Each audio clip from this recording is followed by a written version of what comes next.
Alrighty. Hello, y'all. So let's get into some things. Hi, my name is London. I am a single stay at home mom of three boys. I have a 14-year-old son, primarily lives with his father, as he should. I feel like boys should be with their dads. You know, if there a separation has to occur, his dad and I were not together, and we're going to get into that. But boys should be with their dads. He visits me on the weekends, but I live with my parents, which is also fun but challenging, and we're going to get into that. Um, I have a 3-year-old son, my middle child. He is on the spectrum. That has also been fun and challenging. Again, we'll get into that. And then I have a 1-year-old son. Now, I'm sure you can tell by the title, we're going to talk about how I became a single stay-at-home mom and how I feel like this journey that I've been on will be beneficial to others. I feel like this is a story that will be healing to our community, I hope, and hopefully informational, insightful. I feel like this will be healing for me too, to get this all off my chest. I'm sorry, buddy. You want what? W? W's? W? I want W's. You want W's? Show me. Show mommy what you're talking about.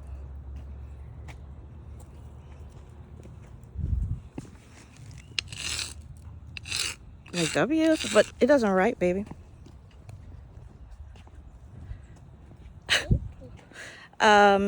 Okay, so let's start from the beginning, right? My 14-year-old. I was out here, okay? I was, and I'm admitting it. I taking it back because I did okay? Like, it's been a part of my journey and my growth, and to be honest, I don't regret a thing I did. I really don't. Everything happens for a reason, and could I maybe have been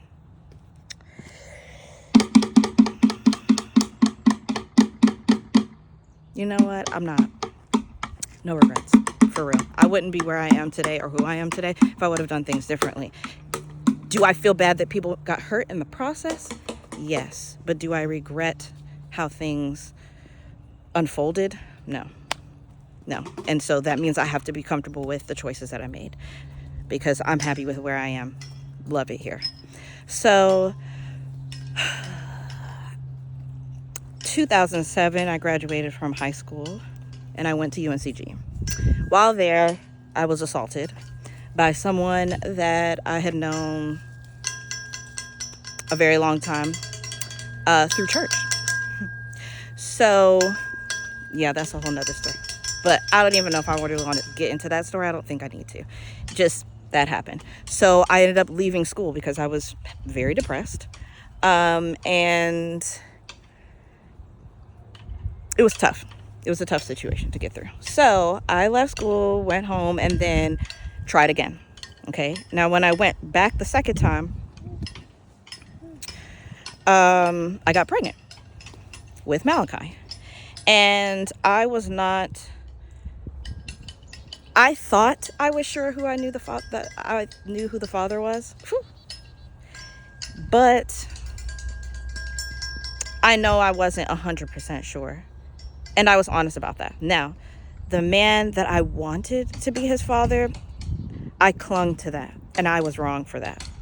Right? I had no business trying to force something that I wasn't 100% sure of. And not only that, but I was 21 at the time, I didn't fully know my body as a woman. And this is very important to the story. That as women, we really do not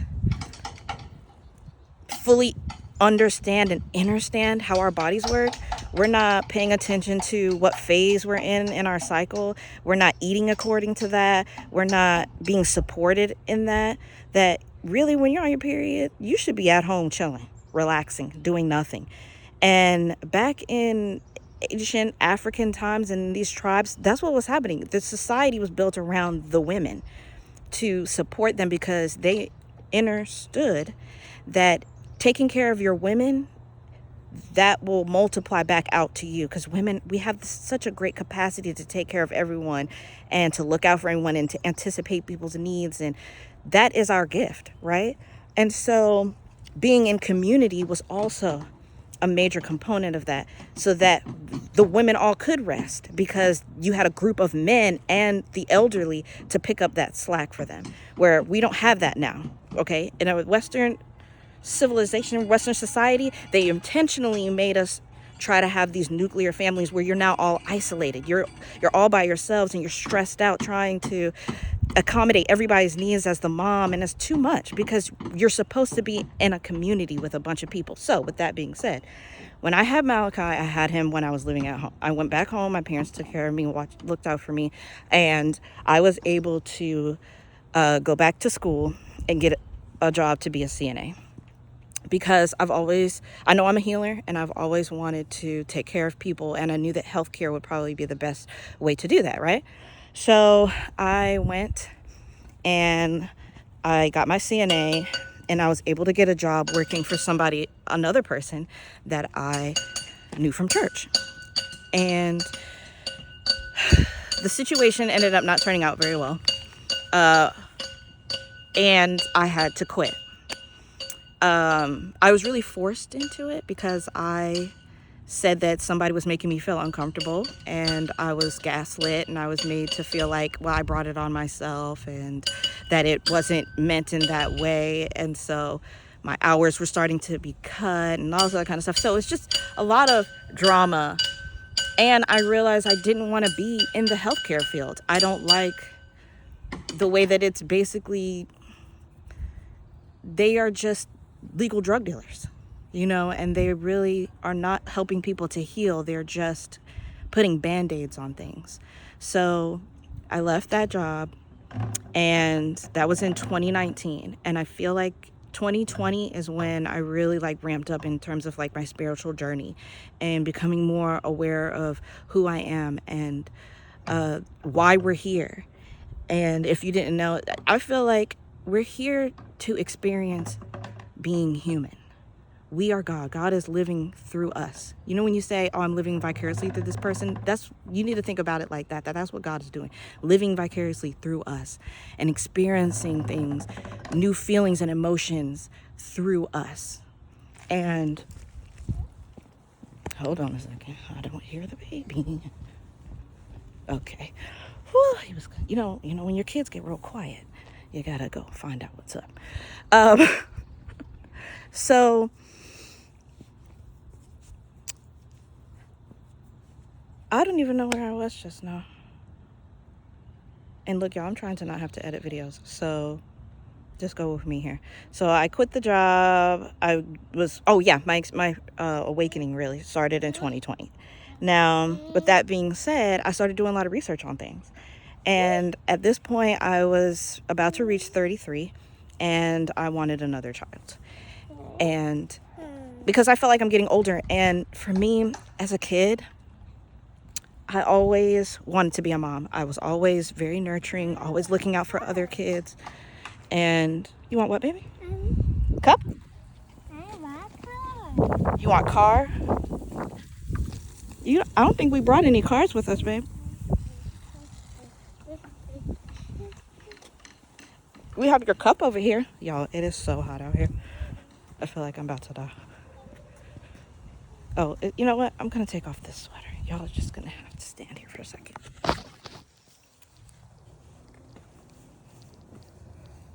Okay, buddy, what are you looking for?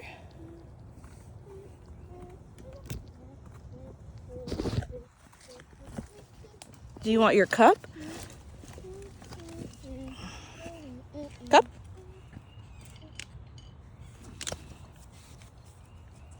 You want to come sit with me?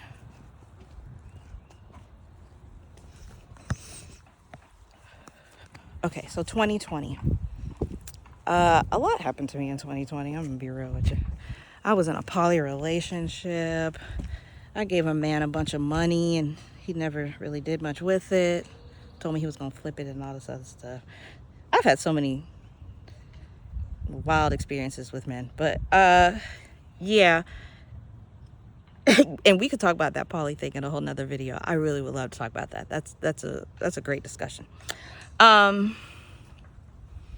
But all of those things helped me. I felt like when I went through that experience, I was able to cut things off way faster than I ever have in the past, right? I was only in there for like 3 months.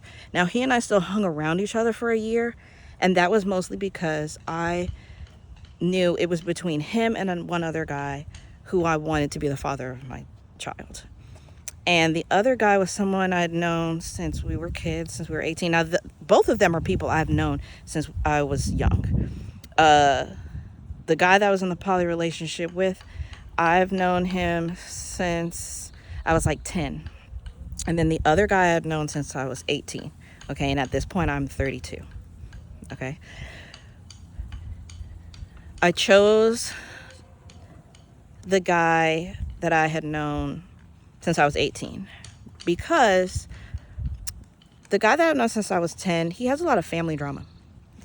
And I didn't want to deal with that. The other one, who I ended up having my son with, both of his parents are dead. And I knew having a child with him, I would be in control. Like, he's not on either. Both of my two youngest are by the same person. And I intentionally had them with him because, like I was about to explain, I knew I could be in control. I knew that I could raise them on my own with or without him because I knew I had my family. Okay, so go with me here, right? I've been trying to set this up. I'm gonna get into it even more, but I knew I had my family, and that will probably seem very selfish of me to do that, but I feel like we're in a time where men need healing just as much as women do, but we seem to be more focused on the women because women have been oppressed the longest. And it shouldn't be a competition at this point. It should just be about, we need to heal everyone, right? And after doing like my natal chart at the time, that's the information that I had at the time, I knew that it was my mission to help heal the masculine. And that's why I've been given sons, that I'm going to be able to create a safe space for them to grow and to be themselves and to feel like they don't have to perform and they don't have to hide their feelings. They don't have to hide their feelings, and they get to... No, baby, we're going to play a little bit longer, okay? Because you need a little bit more sun, okay? You want to sit with me? Come sit with me. Yeah, come sit with me and rest. Yeah, come sit. We're just going to sit for a second.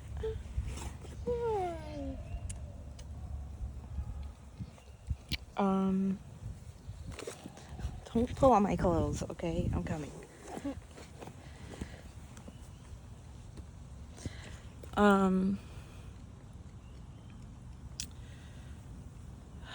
Man, I lost my train of thought, y'all. Give me a second. I'm gonna find it. I'm gonna find it. I'm finding it. I'm finding it. I'm finding it. Okay, so yeah, y'all, I can ramble, okay? So I hope that you got time and then you don't mind sitting and listening. So I chose him strategically. Also, he is someone who grew up in the foster care system. He's somebody who's been neglected his whole life, and he's been in survival mode all this time. And I knew I couldn't fix him or heal him, even though that was initially my motivation when I got with him, was like, he has all these great qualities. I can heal the bad parts, but he has to want to heal, and I can't make that decision for him. I can't force that on him. But what I could do is have children with him and heal his bloodline through his children, through his seed. And I knew and saw so many great qualities in him that I wanted to nurture and that I knew my children would get. And so between the two men, that's really what I was looking more at, was the character of the man, the connection I had to the man as well mattered, because he's someone who's listened to me when I've wanted to ramble about my stories that I'm writing, my characters. He's somebody who's always encouraged me to write. He's encouraged me to make music, and take my career seriously. He's been very supportive and loving, but he also has a lot of demons he's been fighting. And I also think he would just never take me seriously because of things that I had done in the past. So, and we weren't aligned at the end of the day, truly. He is not the person I'm meant to be with. I know that. And so, but I knew I was meant to have children with him since the moment I met him. I knew I would have a son with him. I knew I'd have at least one. And so to also get Ronan was like a bonus. And Ronan's my youngest. Han is my middle child who's sitting with me right now, my autistic child. And Ronan is sitting on another bench drumming. So I had a plan when I had Han, though. I didn't necessarily intend to stay with my parents long term. I just knew, like I did with Malachi, I stayed with them for a year while I stayed with them for a few years, really, actually. While I got a job and established my career, saved up, and then moved out. I planned to do the same thing, except for this time around, I was working at Walmart, and I got a job at Walmart on purpose because I knew that Walmart has a really great maternity leave and parental leave. Fire, okay? And they don't pay that great, but that wasn't really what it was about for me. It was about the fact that I knew I wanted to build a tiny house, and I knew more specifically I wanted to build a schoolie, and that I knew with that job I could make the money to save up to buy a school bus, and that they sell everything I would need to put in the bus. You know what I'm saying? So I could use my discount to buy paint, to buy furniture, to buy cabinetry, to buy nails, tools, every possible thing I could need for this school bus I could have bought from Walmart. Okay, so my plan was work at Walmart. I was there for a whole year before I got pregnant, and then went on maternity leave. And after I had him, he had really bad separation anxiety. That was our one red flag with Han. And then after he turned 9 months, he started walking. He stopped talking as much. And so there were different things he was doing that were letting us know that he was different. And so that's when I was able to get him I was able to tell his doctors, honestly, he wasn't reaching his milestones. No, baby, we're not going bye-bye yet. You need to sit in the sun for a little bit longer, okay? It's going to help your skin. Can you sit with me, or you want to go run and play? The park? No, we're not all done with the park yet, baby. We need to sit for just a little bit longer. Can you sit with me a little longer? 10 more minutes? 10 more minutes? Yeah, 10 more minutes. You can go play? Okay, yeah, go play for 10 more minutes. Yep, and then we're going to go bye-bye, okay? Good job, buddy. So we could tell that things were different, and okay, so I want to tell this part of the story because this is important for moms out there. If something's different about your child and you know it's different, when you go for the first year your kid is born, okay, for those who maybe have not had kids yet and you're considering it, okay, the first year that your child is alive, if you take them to a regular physician, they do these checklists, these questionnaires that will ask you about your child's development.